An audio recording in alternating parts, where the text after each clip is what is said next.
All right, well, this week we're going to do Parshas Chaya Sarah, the life of Sarah. Sarah, of course, is the wife of Avram.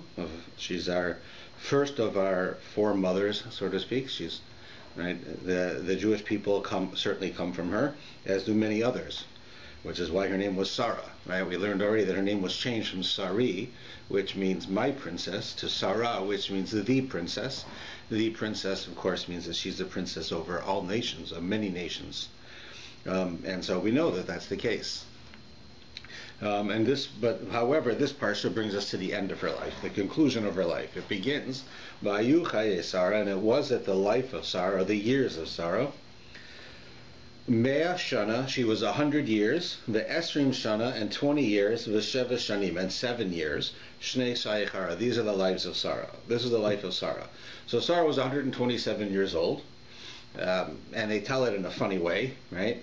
You know, it's sort of odd. It starts with it says she's 100 years old, and she's 20 years old, and she's 7 years old, which means she's 127 years old. And it's an odd way to say it. I mean, to say she's 127. So Rashi is bothered by this. Rashi asks that, and he says that the reason is she's bas kuf kabas ches lechet. She is a 100-year-old woman, but she is similar to a 20-year-old woman when it comes to sins. Just like a 20-year-old has not sinned, Shahari Eina Bas Onjin, because she's not old enough to have sinned, and I'll explain what that means. V'ach Bas Kuf Belochat, she was a 100-year-old in the same way she had never sinned.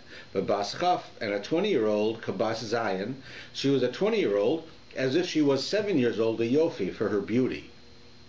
Right, that's what it says. So what is it talking about? There's a number of issues we have to ask here. First thing, a 100-year-old woman who is like a 20-year-old woman for sin. I would say if a woman is going to sin, probably at the age of 20, that's pretty much when she's going to do it.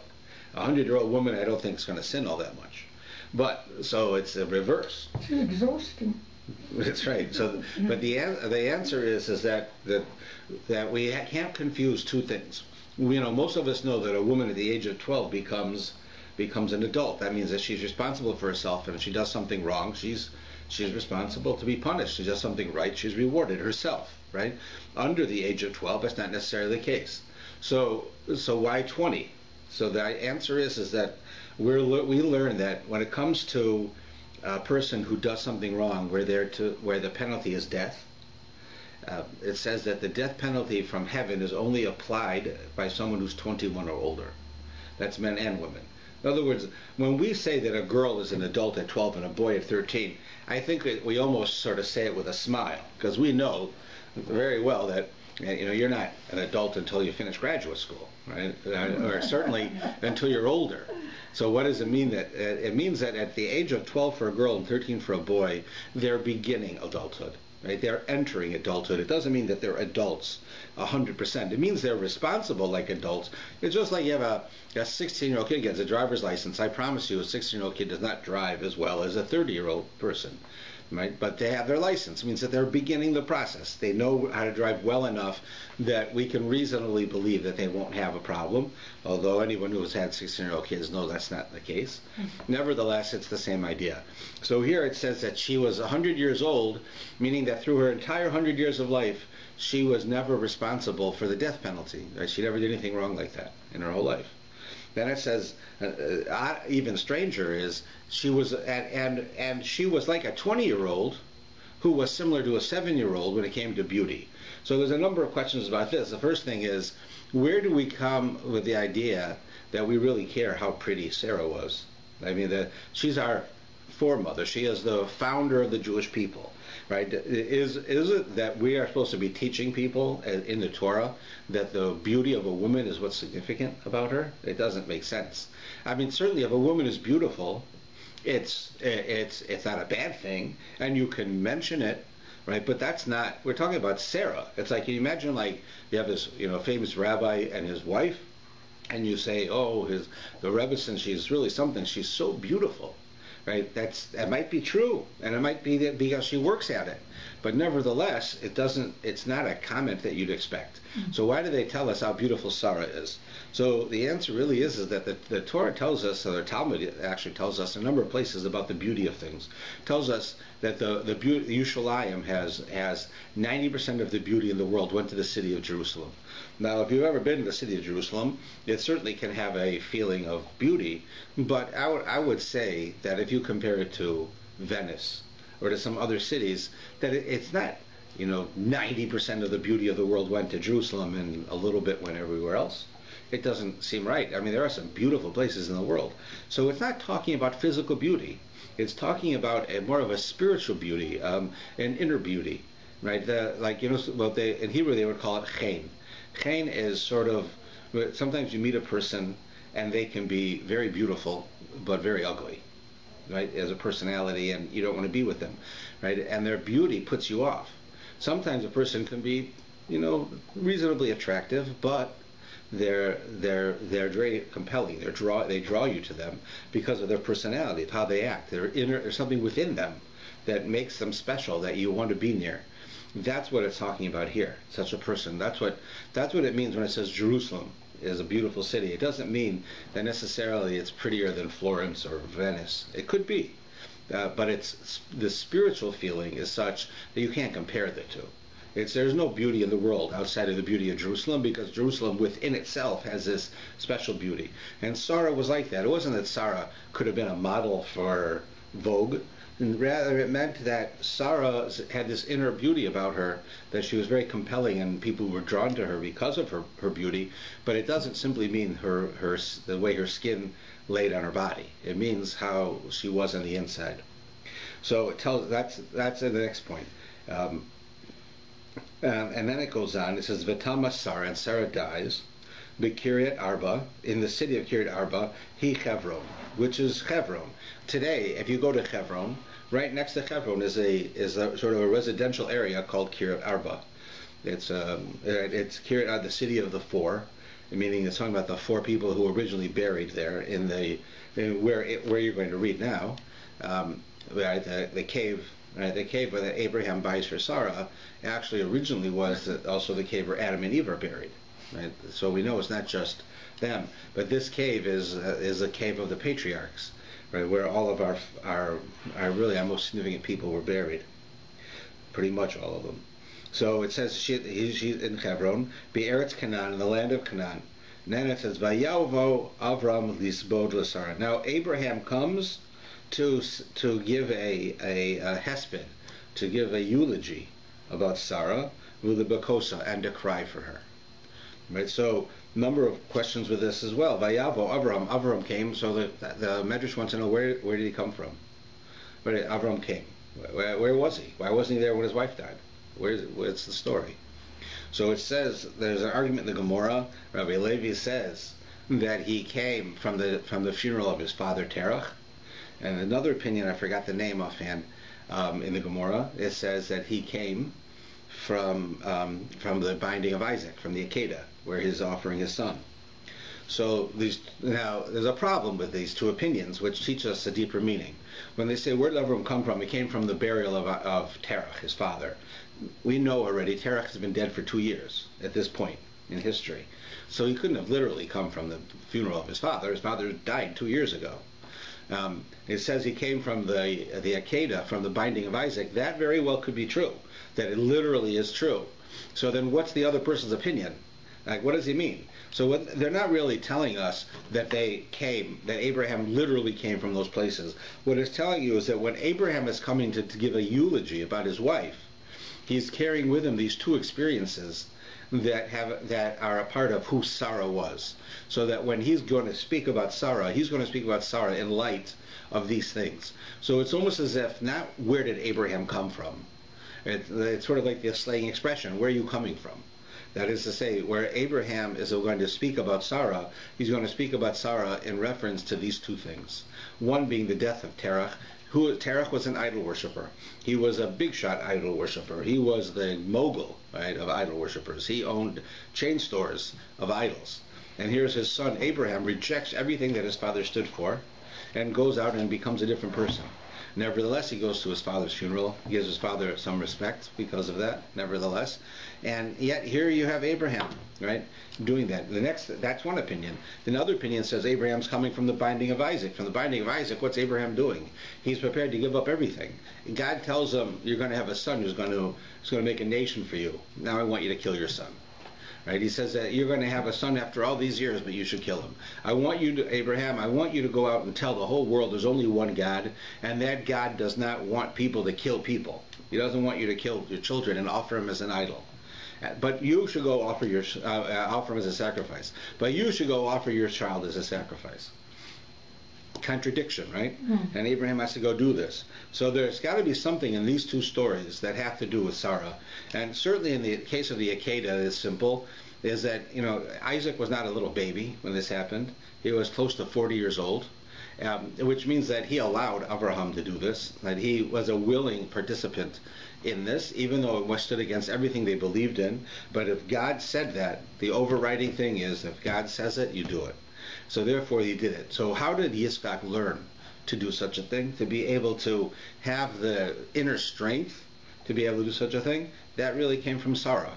And that's why it's said here, because Sarah had to raise him that you listen to the guidance of your father. You have the wisdom from your father.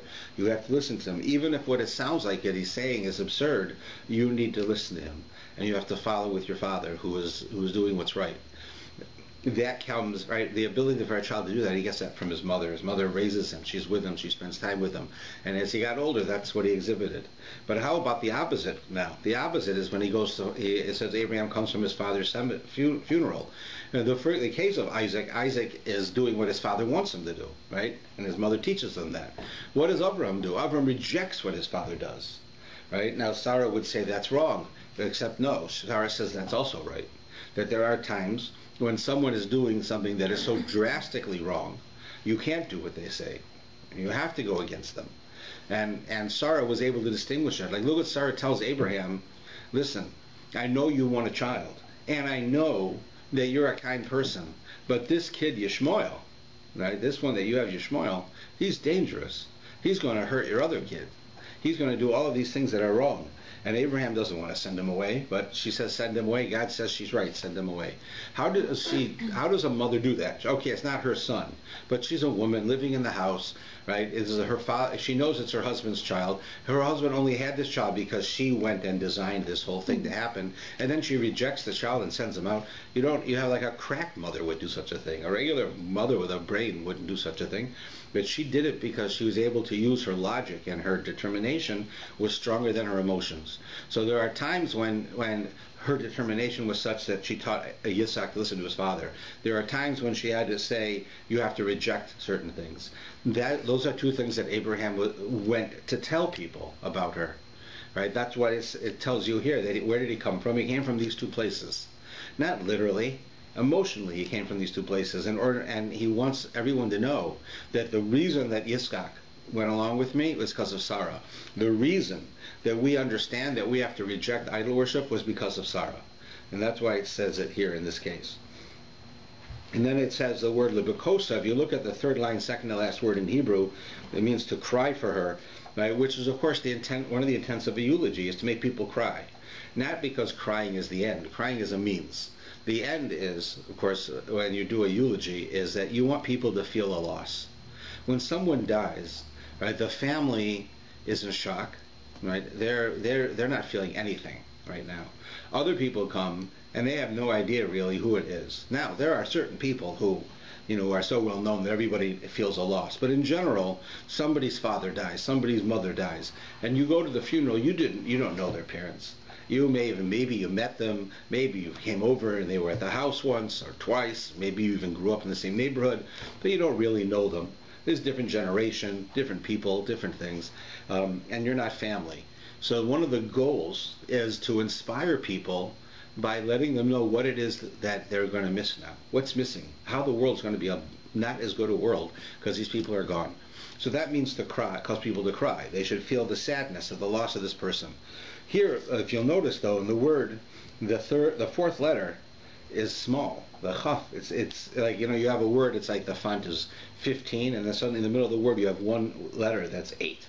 It's half the size. You see that? See how that letter's small? Second to last word there? It doesn't really fit right.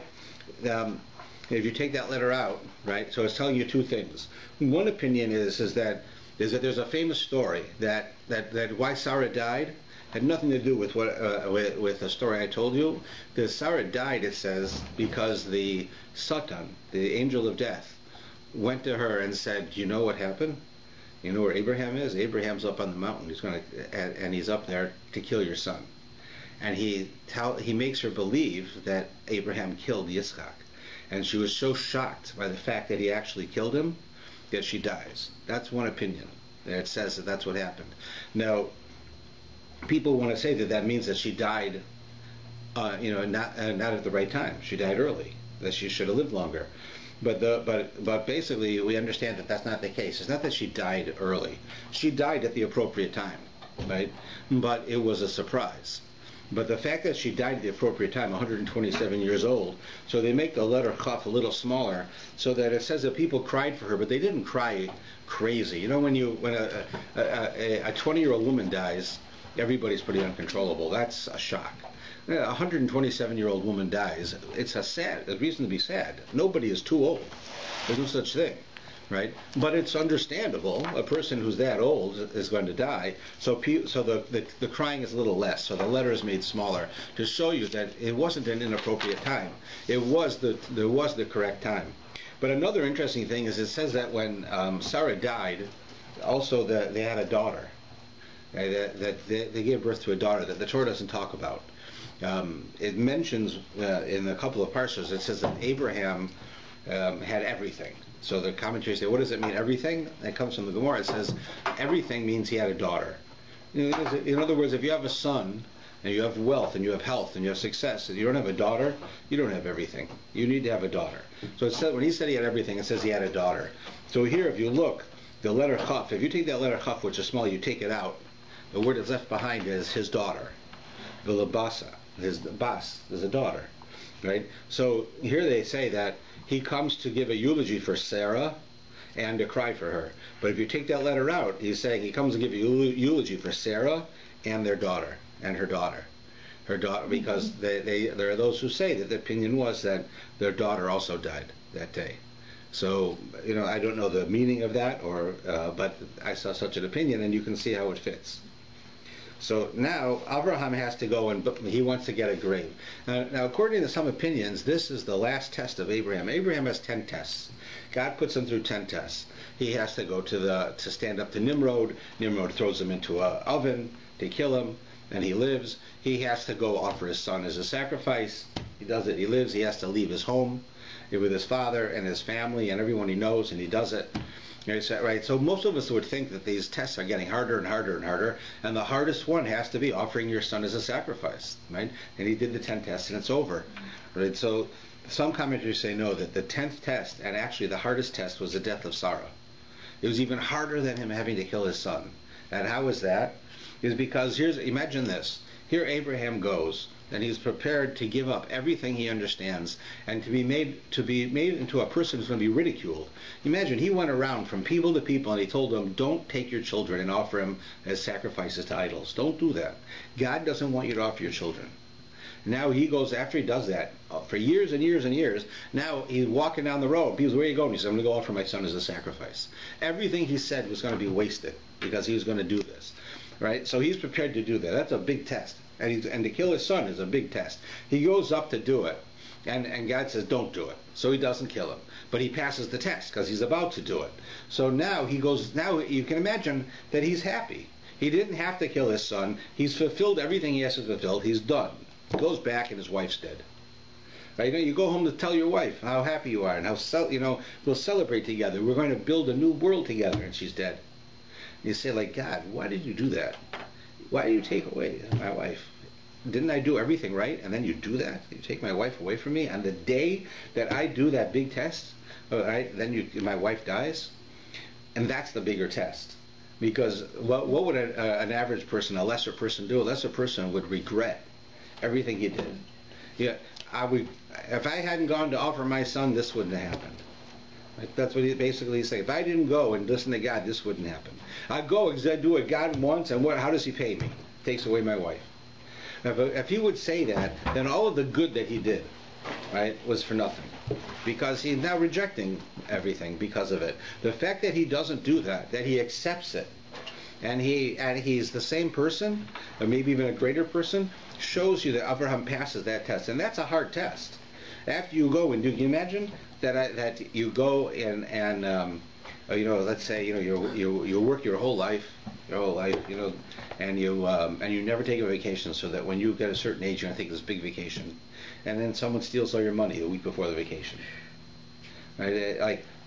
My whole life I worked for this. My whole life I didn't take any vacation so that I could take this one. My whole life I saved, right? And now, you let this guy come and steal my money. Now I'd be upset. So here, this is even worse. God tells me I'm going to have a child, and the child's going to help me, going to bring the world to completion, that people are going to believe in God, right? And then he goes and tells me to kill my child. So now that's not going to happen. And I go to do it because I believe in God 100%. I'm going to do what he tells me, and I don't have to do it in the end. And so I come back to tell Sarah, we're ready to go, and she's dead. How can you do that to me, right? That feeling, that emotion, the fact that he doesn't do that, that, according to some people, is an even more difficult test, and the final test. So we have to say that's Rabbeinu Yonah says that. Different people's way of understanding it. But now he has to get a grave, which also people say is some people say is a test. Why? Because what does God say to him? Leave your home, leave your father, leave your life, leave everyone you know, leave your business, everything you've done your whole life, leave it. Just go, take your wife, get out of here, go to a new land, and I'm going to give you that land, and you'll be happy there. So what does he do? He leaves everything. He goes to Israel, and there's a famine. He can't even eat. He's got to go to Egypt, right, where he has all these problems. But this is the land that God says, go here, right? It's like, I tell you, it's going to be hard, but you got to come to my house. You come to my house, and I'm not home. I don't let you in. Right? God says, okay, do all this, and you can go to the land of Israel. He goes to the land of Israel. He can't eat. Right? He can't eat. There's no food. He has to leave. What kind of a thing is that? God tells me to come. You should at least give him food. But he doesn't. He has to go do that. Then what happens next? He comes back to Israel. Finally, he's got food. He's got everything he needs. He's in Israel. And what happens? His wife dies. He has to buy the land. It's his land. He owns the country. He has to buy the land from this criminal.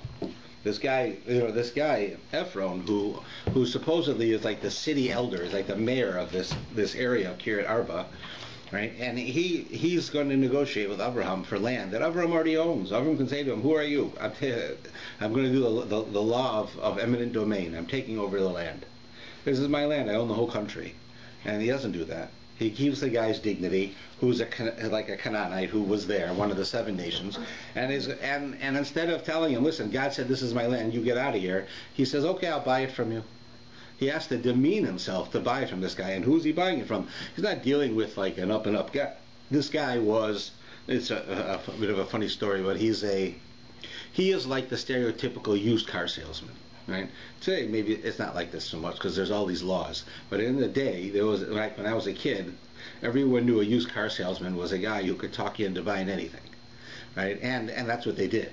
They would sell you a car that was only trouble, and it was the best car in the world, right? That's stereotype. Of course, it's not the case. In fact, what's funny about it is that I said this one time in one of my talks, 6 years ago. My husband's a used car salesman. What? Somebody said my husband's a used No, the guy himself. Right after services are done, everyone's walking up. They want to shake my hand, say hello. They tell me it's a good speech, say nothing about the speech. So some guy comes up to me and says, I'm very upset, I'm never coming back again. Why? I don't even know you. What did I do to you? He says, I sell cars. And you said that this guy is a bum. He's a liar and a cheat, like a used car salesman. So I told him, sir, it's an expression. It's only done to illustrate. Everyone knows that literally not all used car salesmen are thieves. Otherwise, the government will close them down. You can't have a business where everybody's a thief just because that's the stereotype. Certainly today it's not the case. So the guy, he wouldn't listen to me, and he was so upset. So I said, look, you gotta believe me. It's just an expression. No, you've got something against. I said, no. What do you mean? I told my own family. I sell are used car salesmen. It's not true. I just wanted to see what he'd say. So he didn't. I don't care. You can't say such a thing. And I don't know if I ever saw him again or not. It was so long ago I can't remember. But there's always funny stories of people. You know, in what we say in Canada, you can sell. They can sell ice to an Eskimo. Yeah, that's right. Refrigerators to the Eskimos. Yeah, that's what a guy like that can do. So here's Avraham, right? He just comes back from offering his son as a sacrifice, right? His wife dies, and he has to buy his own land, right? That's what he has to buy his own land from this guy who's a lowlife. And listen to what the guy says to him. I will read it in English because it's a little bit longer. So it says, beginning in verse 5. It said, the children of Heth answered Avram, saying to him, hear us, my lord. You are a prince of God in our midst, and the choicest of our burial places bury your dead. Any of us will not withhold his burial place from you, from burying your dead. So they say to Abraham, oh, you know, everyone knows you. You're famous. You're like a prince. It would honor us if you bury your wife here with us. It would make us, people would look up to us because it's such an honor for us. So go ahead, pick any place you want. So it says Abraham gets up and he bows down to them, and he says to them, if it's truly your will to bury my dead from before me, heed and intercede with me with Ephron. If you really want me to bury my wife among you in your area, then go get this guy Ephron, who's the boss, right? Let him grant me the cave of Machpelah. This is what I want. I want this cave. Which today is, we know this is in Hebron. This is where Abraham and his wife, and Isaac and his wife, and Yaakov and Leah are buried there. So we know it's such a great place. It's an amazing place, right? So he says, I want this place. So let him grant me the cave of Machpelah, which is his, on the edge of the field. Let him grant it to me for its full price, right? In other words, I don't want anything for free. I'll pay the full price, right? So now here's where you get to meet the car salesman. Ephron was sitting at the bottom of the page, right? Sitting in the midst of the children, and Ephron the Hittite responded to Abraham in the hearing of the children of Heth. For all who came to the gate of his city, saying, no, my lord, heed me. I have given you the field, and as for the cave that's in it, I have given it to you, right? Don't worry about it. I'm giving you the field, and I'm giving you the cave that's in the field for free. In the view of the children of my people, I'll give it to you. Bury your dead for free. I'm giving it to you. We're just honored that you're here. So Abraham bows down, right? And he spoke to Ephron in front of the people. Rather, if only you would heed me, I'll give the price of the field. Accept it from me that I bury my dead there. So Abraham says, look, I'm not looking to take advantage. I'll pay for the field. Tell me what it was worth. I'll pay for it. So Ephron says to Avraham, oh, my lord, heed me. Land worth 400 silver shekels between me and you. What is it? Bury your dead. Right? He's saying this land is worth 400 silver shekels. That's like if you look in Tanakh and you see when they bought land, it was like a 50th of this. Like this he's taking advantage. This land is worth 400 shekels. Right? It's like on eBay. Right? 400 silver shekels. Right? But don't worry about it. You can have it. Right? His tone has changed now. Before he's going to give it to him. Now he's negotiating. Right? He's negotiating. He starts out with a real high price, right? 400 silver shekels, right? But don't worry, you don't have to pay. We're friends, right? This is what is this between friends? So Abraham listens to Ephron, and Abraham weighed out to Ephron the price which he had mentioned in the hearing of the children, 400 silver shekels in the currency. And Ephron's field, which was Machpelah facing Mamre, the field and the cave within all the trees in the land. Abraham says, a purchase in the view of the children, all who came to the gate of a city. Afterwards, they bury Sarah there. So what happens is that it starts out, the guy saying, sure, I'll give it to you, but it's a come on.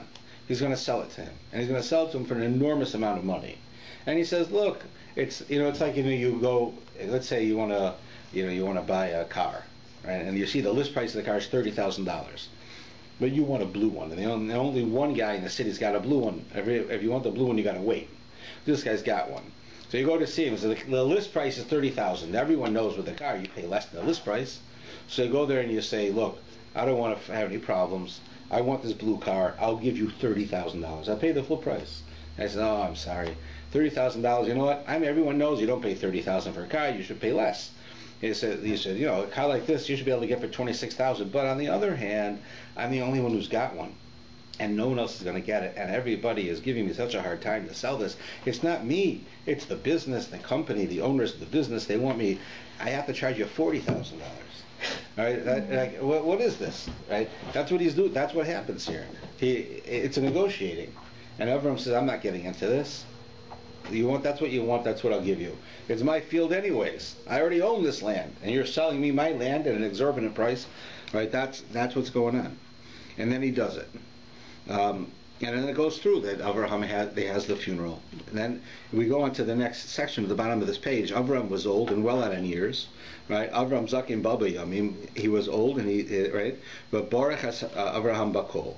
And Hashem blessed Abraham with everything. That's the statement I was referring to before, that you don't have everything until you have a daughter. So this was that God blessed him with a daughter. And of course, they had to be before, since his wife had died. Avram el Abdo Zaki. Now we start a new story. Avraham says to his old servant, he has a servant, Eliezer, his name is. You know what? I need my son is he's getting old. We got to get him married. Right? If he's going to be the father of a nation, he's got to get married. He's not going to have any children. So I want you to help me out. You go make a shidduch. So he tells Eliezer he's basically, Eliezer is his servant. He calls him his servant, but Eliezer is really his number two man. He's in charge of everything. His consigliere, right, as they say in Italian. He's in charge of all of his business. Avram was a very wealthy man. All of his investments, all of his stuff, and anybody who worked for Abraham worked under Eliezer. Eliezer was the man. Abraham trusted Eliezer with everything. He had access to everything. Imagine if you have a friend that's so close, somebody that works with you or his friend, they have all the passwords to your bank accounts. They can go into your bank accounts without a problem. Right? In fact, I remember one time I was working for an organization, and they were in Israel, but the head of the organization, a rabbi, he had a bank account here. And every once in a while, he'd have to do some transaction here, whatever reason. He was from here, so he'd have to do a transaction here. So he wasn't here. So I would hold on to his checking account, and if he had to write a check, so with his permission, I'd write the check, and I'd sign his name, and I'd send it out, right? And that was fine. That went on for years, until one day he happened to come to town. He had to write a check. Goes to write the check. The bank wouldn't take it because the signature wasn't good. Because it wasn't me. It was him. It was really him. They had no idea, right? That kind of thing. That's Eliezer. Eliezer was like that. Except here he says to him, "Put your hand under my thigh, and I'll have you swear by Hashem." What? That you will not take a wife for my son from the daughters of the Canaanites, among whom I dwell. Rather, go to my family and take a wife from my family, like my tribe, so to speak, for Isaac. So what does he mean, put your hand under my thigh? Put your hand under my thigh is a sign of taking an oath. Because he doesn't really mean my thigh. He means to touch where I was circumcised. Because it's a sign of a relationship with God. It was like today they say swear in the Bible.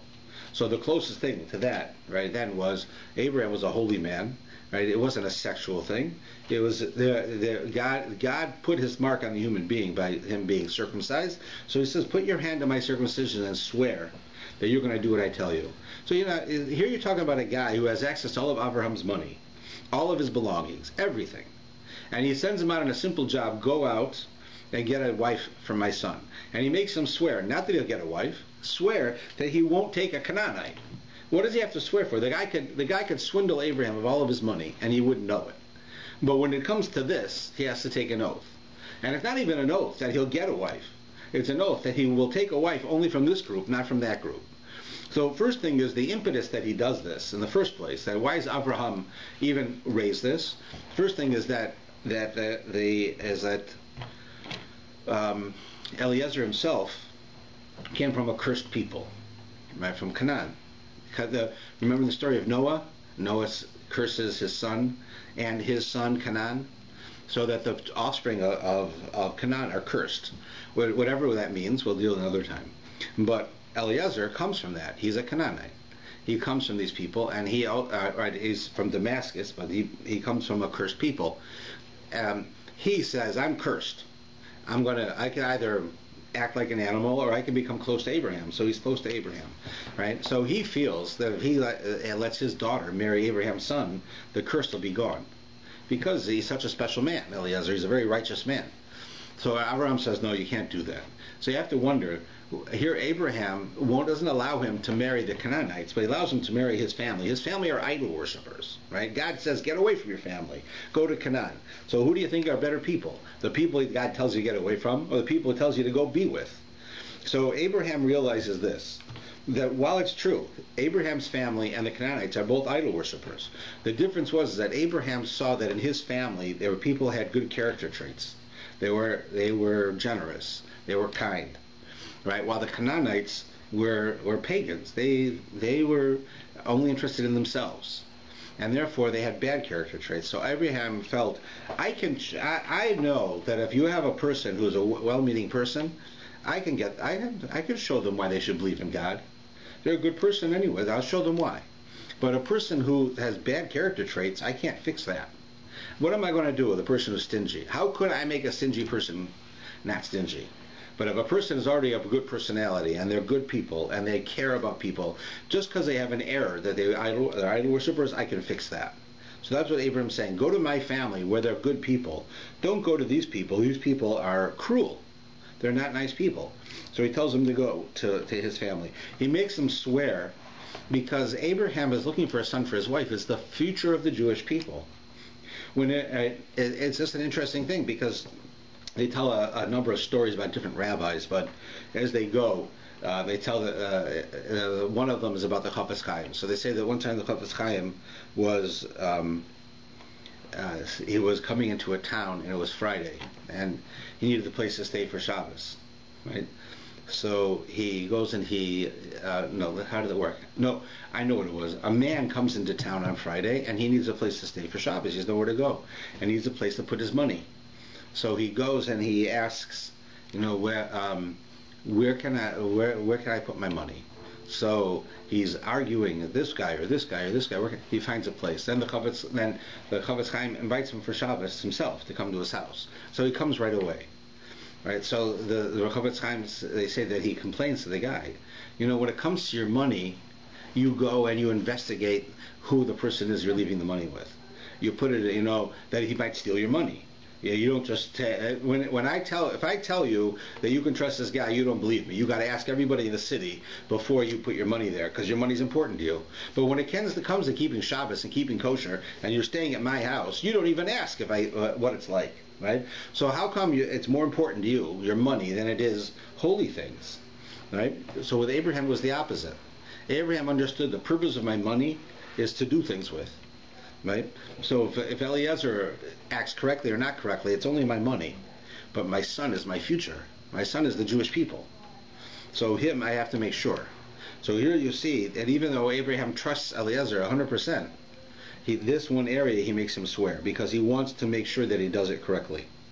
So then you have a whole long story about Eliezer going to get a wife for Yitzchak. He meets Rivka. Rivka's a 3-year-old girl, and she's with her family, right, far away, and he has this whole story about she sees him coming, and he's coming with all these camels and all these animals, and she comes and she says, let me give you some water, and she gives him water, and she gives all his animals water. You might imagine how much a camel drinks. Right? They're known to not have to drink for a long time because they can drink so much at one time. He had 10 camels. This little 3-year-old kid is running around in the desert getting water for him and for all his camels, right?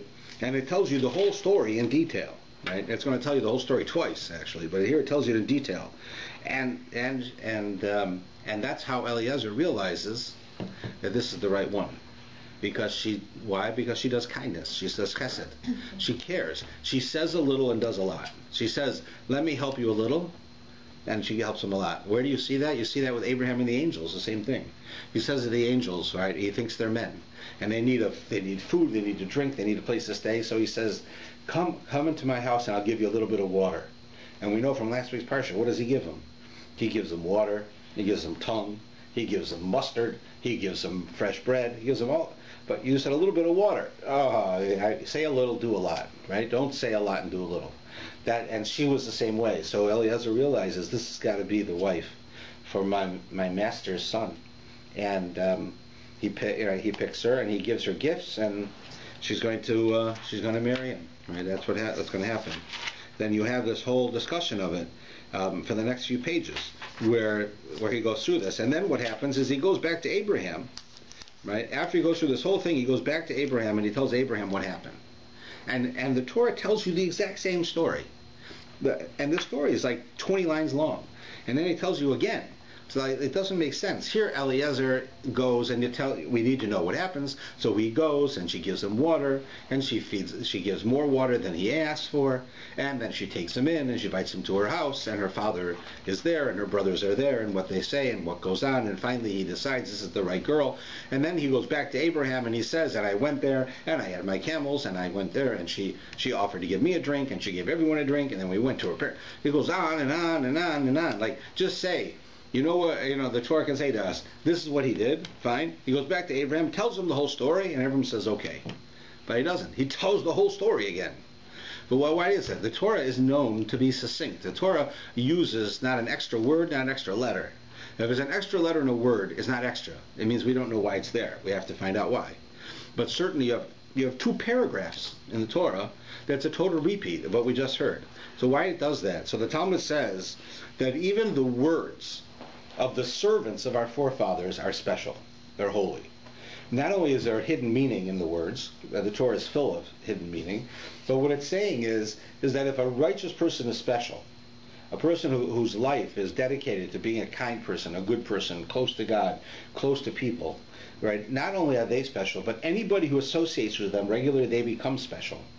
So even Eliezer, who was of a different background, right? Nevertheless, because he associated with Avram, because he himself became a righteous person, he himself rose above the level of his own nation, right? Then it's worthy to hear it twice, so that we should know how important he is, how important it is. You see that we see it ourselves.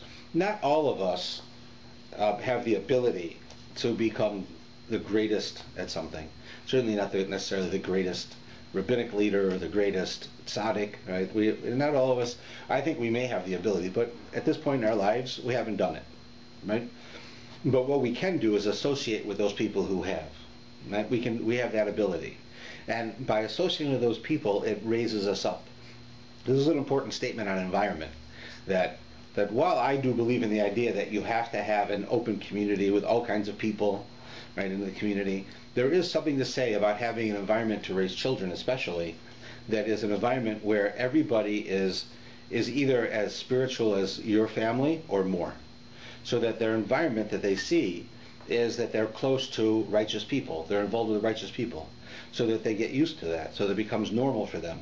That's what we're seeing here. That idea of Eliezer having involvement with Avraham makes Eliezer special. So our families having involvement with other people who are greater than us brings us special. It raises us up. And there's something to say for that. It doesn't mean that you shouldn't do it yourself, work it yourself as much as you can, but this is an added benefit. Right? And so that's the story goes on about Rivka. I think I lost the page in between. So it says now, if you look at the end of 119 and to 121, Rivka now comes to marry Yitzchak. And it's a very odd thing. It says, at the bottom of 119, it says, so they escorted Rebecca, right, their sister, and her nurse, as well as Avram's servant and his men. They blessed Rebecca, and they said to her, O sister, may you come to be thousands of myriads, and may your offspring inherit the gate of its foes. Then Rebecca arose with the maidens, they rode upon the camels, and proceeded after the man, Eliezer, the servant, took Rebecca and went. Now Isaac came from having gone to Beer Lahalaroi, where he dwelt in the south country. Isaac went out to supplicate in the field towards evening. So it says Isaac went out to the field to pray before evening. That's the mincha service. We know that he invented it. The whole idea comes from him. And he raises his eyes, and he saw, behold, camels were coming. And Rivka raises her eyes, and she saw Isaac. She inclined upon the camel, and she said to the servant, who is that man walking in the field towards us? And the servant says, he's my master. That's going to be your husband, right? She then took the veil and covered herself. The servant told Isaac all the things he had done. So now she covers herself up out of modesty, and he tells Isaac what he's done. Isaac brought her into the tent of Sarah, his mother. He married Rebekah. She became his wife, and he loved her. And this was Isaac consoled after his mother. So that's how they translate it here. But actually, there's one interesting thing is that it says Vatisa Rivka es eneha. Rivka looks up.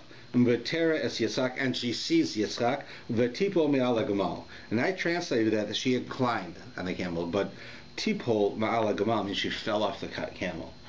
So it could be that it's not literal, that she inclined, but she fell off the camel. Why would she fall off the camel? What is so shocking? I mean, that's what it was. Something had to shock her, to cause her to lose her composure, that she fell off the camel. It's probably not easy to sit in a camel.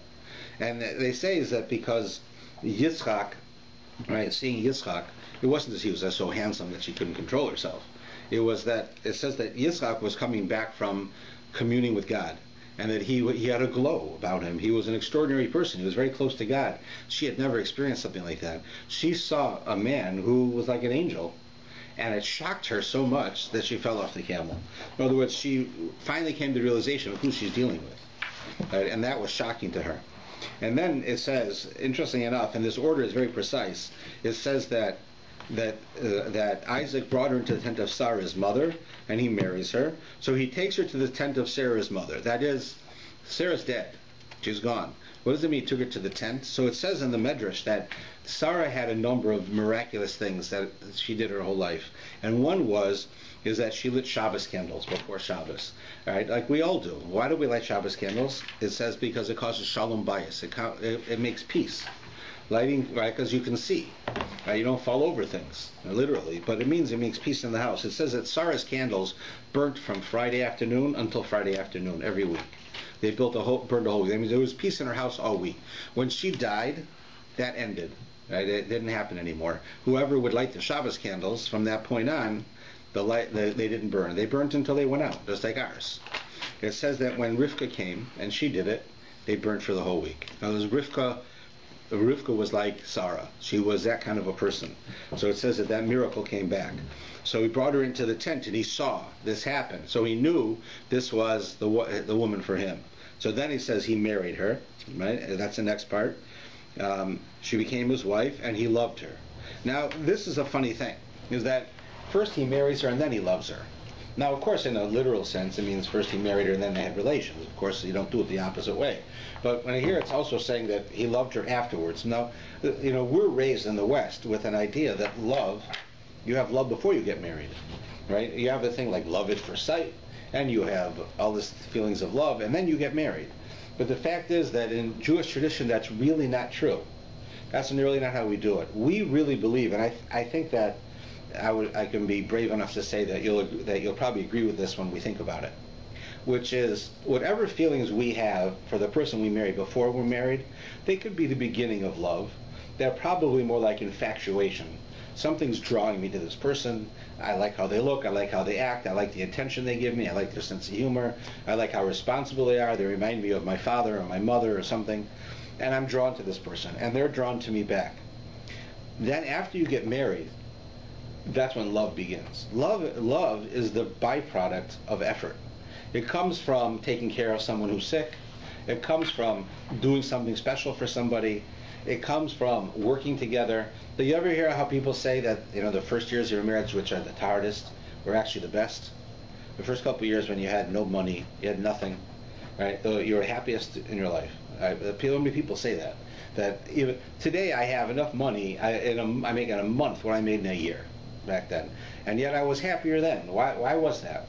So part of it is because when we are together, right, and we're building something new, right, the feeling of love that we gain by working together at things and doing things together is much more intense. And as marriages go, as long as you continue to be conscious of this, your love will continue to increase. As soon as you lose touch with this, then it could decrease. But it's not that you're in love before you're married and then you're not afterwards. It's usually the other way around. That you see that if I get sick and my wife takes care of me, it causes her to love me more. If she gets sick, I take care of her, it causes me to love her more. You feel for the person that you give to. You feel for the person that you're with, the person who gives back to you, and that builds. So, and that's what it's telling us here, that Yitzchak, what did he do? Yitzchak found out first, is this woman compatible to me? Is this woman compatible to my mission in this world? Yes. She feels the same, we'll get married. And then he loves her. Then love blossoms between them, because they're working together on a common goal. I'm building a family. I'm building a nation. Together they're doing it. So that's when love comes. Not before, but after. And that's why it says, he marries Rebekah, she became his wife, and he loved her. And thus was Yitzchak was consoled after his mother. And this is another important point, that a man's relationship with his mother is such that it's a very, very strong bond. And when his mother died, right, he wasn't consoled. Right? You know, a husband, right, can get consoled. As close as you are, you have these very, very deep relationships. But still, a son and a mother's relationship is an extraordinary relationship. It's a unique relationship, and he couldn't get over the loss of his mother until he got married. When he got married, his wife didn't become his mother. She took the place in his life that his mother had. She was the matriarch, his wife. His wife, like his mother was. She was the role model, like his mother was. She was the leader behind the scenes. She was the real force behind the family, just like his mother was. Just like the Shabbos candles burnt for 24 hours, they burnt for 24 hours. It says also, when she made challah, it would stay fresh for the whole week. Same thing would happen with Rivka. But they were both the same, similar in this way. It shows, it doesn't mean literally the case. It means that they were both the same mission, the same purpose. So that's why he does that. Then we just conclude with a bit of a genealogy that takes us a bit further to the next generation. It says Avram, he took another wife. Her name was Keturah. So some people say Keturah is actually Hagar, who he married earlier and whose child was Yishmael. But it says that Hagar and Yishmael were not the greatest people, right? And they went back to Egypt. They say that both of them repented. That's what we're taught, and that later in life, and that Keturah is actually Hagar. It's the same person with a different name. Keturah are spices. We read about them later in the Torah. They're spices that are burnt in the temple to make a fragrance, like incense. And in other words, that this is a woman who dedicated herself so much to God that she was like the spices in the temple that would be consumed in their efforts to become close to God. So she changed to such an extent that that's what she was called, and she had all these other children. Based on that opinion, she came back and repented. We see later on when Abraham dies and they have his funeral, you see that it says that Ishmael is there. And then you find earlier that when Abraham went to offer Isaac as a sacrifice, it says the boys came with him. So who are the boys? Because he only had two sons, Ishmael and Isaac, and Yitzhak, right? Ishmael was already sent away. So who went with him? Who are the boys that went with Abraham? Yitzhak went with him. He was the sacrifice. But it says in plural. So the commentaries say it was Ishmael. The Ishmael repented. He realized his role in the world, and he came back. And Abraham took him back. So here we find Keturah, his mother, the mother of Ishmael, and Ishmael have returned to the way of Abraham. And then it tells us that these are the days of Abraham. He lived 100 years, 70 years, and 5 years, 175 years old. And he died at a good old age, mature and content, and he was gathered to his people. Then it says his sons, Isaac and Ishmael, buried him. Right, as you see, Ishmael's back. And then it tells you the descendants of Ishmael, right, who Avram's son, whom Hagar the Egyptian was Sarah's maidservant, was his mother, and it goes through a few generations of them and describes who they are, and that really concludes it. And interestingly enough, you don't have a lot about Yitzchak. Yitzchak has this next parsha next week, and you have a bit about him, but he's the least of all the forefathers in the Torah. There's least about him. He didn't interact with people a lot. They say that you'll notice that Avraham had a whole nation of people, a whole entourage of people who followed him everywhere he went. That you can imagine he was a charismatic figure who went out and he changed people and he helped people. And people said, see how kind this man is? If this is what God wants, I want to be with him. So they followed him. Yitzchak was a very different person. You can imagine what kind of a personality would a person have who's put on an altar and a knife put to his throat is going to be killed. Like, what do you think that guy's going to be like? Right? If we think Holocaust survivors, right, have had problems, and they did, and it was a horrible thing, Yitzchak's the same kind of thing. Right? He's laying there with his neck exposed, tied onto an altar with a fire underneath. He's about to be slaughtered and cooked. right? And you could imagine he was not your friendliest, outgoing person. He was a man of extreme discipline to allow himself to do that, and the ability to understand, right, in a very deep level, because he basically he was like a person who died and came back. That's what it's like. As far as he was concerned, he had been killed, and he came back because he was about God wanted him to die, so I'm going to die. Then he comes back. So it says that his personality was such that all of the people that Abraham reached out to left, and Abraham died because they couldn't handle him. He was so intense, so strong. And yet Yaakov had to bring many of the people back in the next generation. But you don't hear a lot about Yitzhak because he didn't interact a lot with people. His personality was different. He was a very intense person. It was a necessity to have such a person, but he was very different that way. So we'll learn more about him next week. Rabbi, one or two quick questions. We've just started off by saying that Sarah was 100 years and 20 years and 7 years. And you're ending up with saying Abraham was 100 years and 70 years. And how do we work it out? He was 100, when he was 100 years, what was he like? Well, Rashi doesn't say that same thing about him here. It could be that it applies the same way, that Abraham also was 100 like he was 20. He didn't sin, like as if he was under the age of sinning. And he was beautiful, meaning an inner beauty he had about him.